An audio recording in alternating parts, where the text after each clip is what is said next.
Hello everyone, welcome back to another video on Starting 11, and in today's video we're going to be taking a look at the most expensive Starting 11 and see how well they'll do in the current Champions League. A reminder, each player is automatically looked at in their peak versions, as some players may be retired and would be unfair to base them off their current state as they're not playing football anymore, so therefore we have to automatically assume that they're in their prime. Today's 4-3-3 includes an attacking midfielder. If you haven't hit that subscribe button, make sure you do and turn notifications on. Now, where was I? Starting off with the goalkeeper, Kepa Arrizabalaga. Kepa made the move to Chelsea in 2018 after Courtois left the club for Real Madrid. He joined from Athletic Bilbao for 72 million and is still under contract at the club. He's currently on loan at Bournemouth, which is his second successive loan spell away from the club. His first loan spell resulted in a La Liga medal and a Champions League medal. Not bad, right? However, Madrid chose not to activate his buy option, but it seems like Bournemouth are willing to activate the buy clause for Kepa. But overall, he didn't make it at Chelsea, the club that bought him for world record fees. Now, with the goalkeeper position out of the way, we'll be taking a look at the right back role and this current PSG defender, Achraf Hakimi. Hakimi joined Paris Saint-Germain in 2021 from Inter Milan after winning the Scudetto under Antonio Conte in his first season. He joined PSG for 60 million from Inter Milan. He is currently still at the club and is a fundamental part of the team, starting in almost every game and is the club's vice captain. Hakimi is regarded by many as one of the best right backs in the world currently. The first centre back we'll be taking a look at in this starting 11 has actually left the club that bought him for world record fees. Matthijs de Ligt. He's currently at Manchester United, but it's not United that spent world record fees on him. It was Juventus. De Ligt is the third most expensive defender of all time, costing Juventus in 2019 £74 million. He left the club for Bayern in 2022 and also eventually left them for United in 2024, where he currently is at. The other centre-back partner in De Ligt is his current teammate, Harry Maguire. Maguire joined in 2019 from Leicester for 80 million and is still at the club. He was deemed to have been frozen out in the 2023-24 season, but worked his way back up to the starting 11 and is a current starter, even under new manager Ruben Amorim.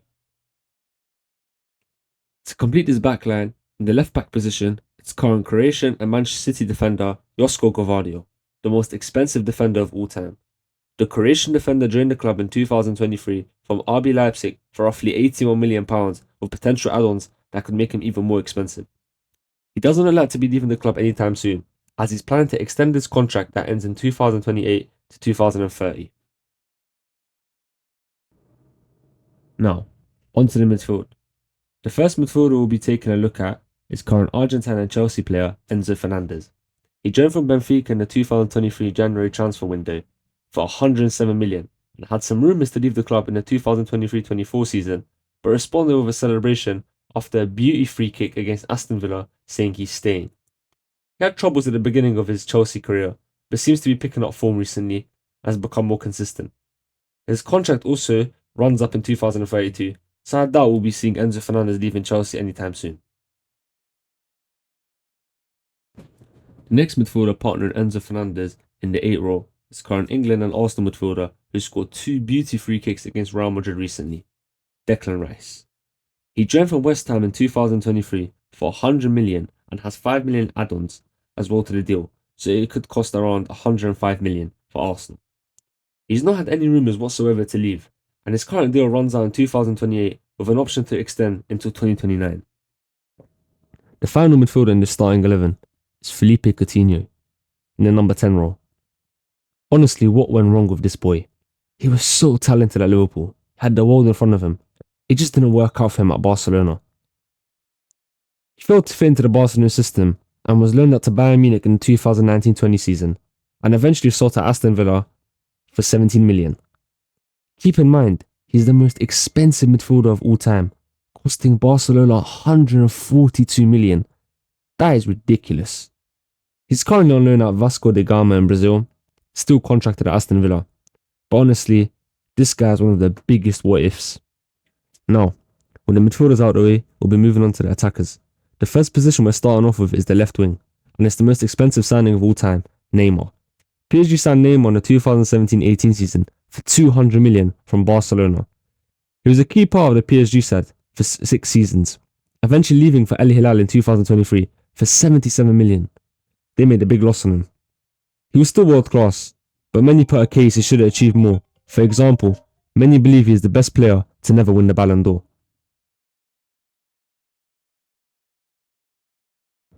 Onto the striker position, and his former Neymar teammate, who got signed in the same season as Neymar for the same team, Paris Saint-Germain. Current French and Madrid star Kylian Mbappe. Mbappe signed for the Parisians for 180 million in the 2017-18 season from Monaco. He was mainly brought in to be the future face of the club. And he was, to be fair. But like Neymar, he had a goal: to win the Champions League for the Parisians, but they both failed in doing so. He is, however, regarded by many as the greatest player in Paris Saint-Germain's history. He did leave the club on a free in the most recent season, 2024-25 season, to join Real Madrid.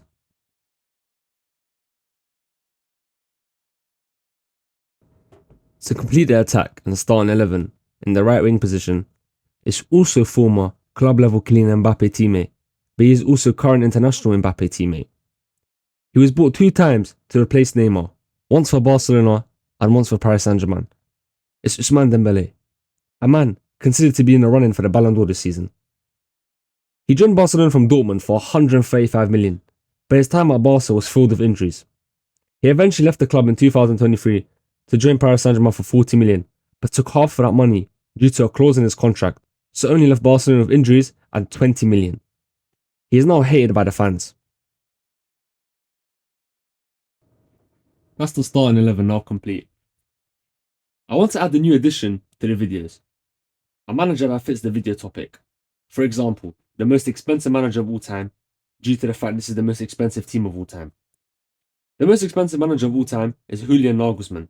He cost Bayern 21 million to join from Leipzig, so that he'd therefore be managing this team. Let me know what you guys think of this concept. I personally think it's a fun idea and can give a better analysis of the predictions to be made on the team in the Champions League. Predictions time. I think that this team has a strong attack, good midfield, and an okay defence, mainly carried by the fullbacks Hakimi and Gvardiol. The 2 centre-backs don't play the best together, evidently shown by United's current form in the league table, and Kepa is error-prone. The midfield will also be unbalanced. I'm not a big fan of the attacking 4-3-3 over 10, and Rice and Enzo not being the most defensive players out there to play behind Coutinho. The attack would also leave Mbappe and Neymar up there, not helping out.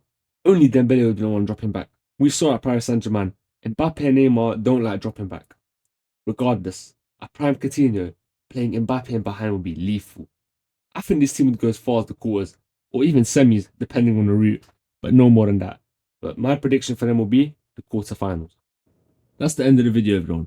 If you enjoyed the video, make sure to like, leave a comment if you have any questions, subscribe if you haven't already, and turn notifications on.